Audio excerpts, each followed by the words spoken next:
Hello friends, के तपाईहरु CTET मा पढ्न चाहनुहुन्छ? के तपाईहरु सीटीईटी को इन्ट्रान्स प्रिपरेसन गर्दै हुनुहुन्छ या के तपाईहरु सीटीईटी मा स्कलरशिप मा नाम निकालेर पढ्न चाहनुहुन्छ भने तपाईहरु सही बाटो रोज्नु भएको छ। आजको यस भिडियोमा हामी त्यही बारे चर्चा गर्ने छौं कि सीटीईटी मा स्कलरशिप मा नाम कसरी निस्किन्छ र निस्किन्छ साथीहरु, त्यो पनि सरल तरिकाले निस्किन्छ। तपाईहरुलाई विश्वास हुँदैन, म आफै स्कलरशिप मा नाम निकालेको थिए र मसँग मात्रै 1 महिना थियो र त्यही 1 महिनामा म पढेर नाम निकालेको छु। म कसरी गरेको छु, म कसरी पढेको थिएँ, म आफ्नो भएको जति सबै टिप्स आज यस भिडियोमा हाल्ने छु। सो प्लिज भिडियोलाई अन्तसम्म हेरिदिनु होला र च्यानलमा नयाँ हुनुहुन्छ भने च्यानललाई सब्स्क्राइब गरिदिनु होला ताकि नयाँ अपडेट तपाईहरुमा चाँडो भन्दा चाँडो जाओस्। जसो कि फ्रेन्ड्स, तपाईहरुलाई थाहा नै छ, सीटीईटी कुनै हलुवा होइन। यसलाई कहिले पनि सरल तरिकाले नलिनु होला, हैन। सीटीईटी मा यदि पढ्न चाहनुहुन्छ भने मेहनत तपाईहरुको धेरै चाहिन्छ, हैन। यहाँ नाम निक्ले पनि तपाईहरुलाई पढ्नु पर्दा पनि धेरै मेहनतले पढ्नु पर्छ, किनभने सीटीईटी भनेको यहाँ थ्योरी कम र प्र्याक्टिकल धेरै हुन्छ। हरेक वर्ष लगभग 5 लाख विद्यार्थीहरू सी उत्तीर्ण गरेपछि त्यसबाट 3 लाख जति त सीटीईटी रोज छ, किनभने सीटीईटी मा सब खालको पढाइ भएको हुन्छ, हैन। र यसमा कम्पिटिसन पनि यति हुन्छ कि तपाईहरुलाई नाम निकाल्न पनि अप्ठ्यारो भइरहेको हुन्छ। यति कम्पिटिसनमा यदि तपाईहरु मेहनत गर्नु भएन भने तपाईहरुको नाम ब्याकलिस्टमा जान्छ र तपाईहरु कहिले पनि स्कलरशिप या पेइङमा भए पनि तपाईहरु डोनेसनमा भए पनि नाम निकाल्न सक्नुहुन्न। यसको लागि तपाईहरुलाई फुल अफ एनर्जी, कन्फिडेन्स र मेहनत त चाहिन्छ नै चाहिन्छ। अर्को छ टाइम म्यानेजमेन्ट। यदि तपाईहरु आफ्नो जीवनमा टाइम म्यानेजमेन्ट गर्न सिक्नुभयो भने तपाईहरुलाई त सक्सेस इजिली मिलिहाल्छ। यहाँ पनि त्यस्तै हुन्छ। सीटीईटी मा यदि स्कलरशिपमा नाम निकाल्नु चाहनुहुन्छ भने तपाईहरुलाई पहिला टाइम म्यानेजमेन्ट गरेर पढ्नुपर्छ तपाईहरुलाई, हैन।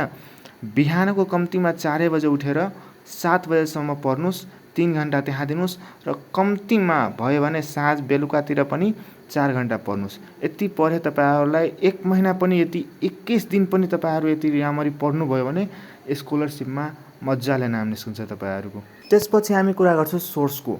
सोर्स भनेको तपाईहरु कसरी र कहाँबाट प्रिपरेसन गर्न सक्नुहुन्छ। यदि तपाईहरु कहीँ इन्ट्रान्स प्रिपरेसन क्लास जोइन गर्नु भएको छ भने धेरै राम्रो, त्यहाँबाट पढ्नुस्, किनभने त्यहाँ गाइड गरिरहेको हुन्छ। र त्यति पढेर मात्रै हुँदैन, तपाईहरुलाई एक्सटर्नल पनि पढ्नु पर्छ। र जुन साथीले अझ पनि इन्ट्रान्स प्रिपरेसन क्लास जोइन गर्नु भएको छैन र जोइन गर्न चाहनु हुँदैन भने तापनि के हुँदैन, म आफै इन्ट्रान्स प्रिपरेसन क्लास र कुनै ब्रिज कोर्स केही म जोइन गरेको थिएन। म 1 महिना घरमै बसेर पढेको थिएँ। र कसरी पढेको थिएँ, तपाईहरु के गर्नुस्, 10 क्लासको जति छ साइन्स, म्याथ र इङ्ग्लिसको ग्रामर लिइहाल्नुस् र साइन्स म्याथ तपाईहरु आफै प्र्याक्टिस गर्नुस्। साइन्सको सबै च्याप्टरको प्र्याक्टिस गर्नुस्, सबै च्याप्टरबाट पढ्नुस्। के पढ्नुपर्छ म नेक्स्ट भिडियोमा त्यो सबै च्याप्टरको मेन पोइन्टहरु सबै च्याप्टरको म लिएर आउँछु सबै भिडियोमा। र म्याथको जति सक्दो प्र्याक्टिस गर्नुस्, किनभने त्यहाँ अप्सनवाला हुन्छ, 4वटा अप्सन दिएको हुन्छ, अप्सनमा टिक लगाउनु पर्छ। तर त्यो अप्सन जबसम्म तपाई हिसाब बनाउनु हुँदैन तबसम्म त्यो अप्सन फाइन्ड हुँदैन, तपाईहरुलाई हिसाब बनाउनै पर्छ। त्यसैले सी को मोडलमा जुन क्वेशन आएको थियो त्यही क्वेशनहरुको मज्जाले प्रिपरेसन गर्नुस् र डिजिटल सोर्सहरुको प्रयोग गर्नुस्, जस्तै युट्युब च्यानल, गुगल, ब्राउजर इत्यादि। यहाँबाट तपाईहरु सर्च गर्नुस्, जुन अप्ठ्यारो लाग्छ, जुन प्रब्लम हुन्छ सर्च गर्दा आइहाल्छ, त्यसको सल्युसन सबै आइहाल्छ। त्यहाँबाट पढ्नुस्, हैन। सबै किताबहरुको जुन च्याप्टर छ त्यहाँबाट इम्पोर्टेन्ट टपिक टिपेर तपाई युट्युबमा सर्च गर्नुहुन्छ, त्यो टपिकको सबै डेफिनेसन सहित एक्जाम्पल सहित सबै कुरा भनिदिन्छ। त्यो सोर्सको प्रयोग गर्दा इजी हुन्छ तपाईहरुको सीटीईटी मा स्कलरशिपमा नाम निकाल्नको लागि। यति समेत गरे पनि तपाईहरुलाई एउटा मुख्य पोइन्ट हुन्छ जो कि हो प्र्याक्टिस। यदि तपाईहरु प्र्याक्टिस गर्नु हुँदैन भने तपाईहरुको स्कलरशिपमा कहिले पनि नाम निस्किदैन। जतिसुकै पढे पनि प्र्याक्टिसमा जबसम्म ल्याउनु हुँदैन त्यो पढाइलाई तबसम्म तपाईहरु नेभर नाम निकाल्न सक्नुहुन्छ, कहिले पनि नाम निकाल्नु हुँदैन, यो ग्यारेन्टी हो। त्यसैले तपाईहरुले जति सक्दो प्र्याक्टिस गर्नुस्। मोडल क्वेशन एउटा मोडल सेट क्वेशनको सेटै किनिहाल्नुस्, हैन। इन्ट्रान्स प्रिपरेसन सेट जसमा सबै मोडल क्वेशन पछिल्लो सालको सबै हुन्छ, त्यो मोडल क्वेशनलाई रिपिट गर्दै र प्र्याक्टिस गर्दै गर्नुस्। र केही नयाँ सिलेबस हुन्छ, हैन। नयाँ सिलेबस अनुसार त्यहाँबाट नमिल्न सक्छ त चिन्ता नगर्नुस्, हामी जस्तो युट्युबर धेरै छौं, हामीहरू तपाईँहरूलाई हेल्प गर्दै गर्छौँ। सब्सक्राइब गरेर बस्नुहोस्, म पनि धेरै हेल्प गर्छु तपाईँहरूलाई। म पनि मोडल क्वेसनहरू धेरै दिन्छु।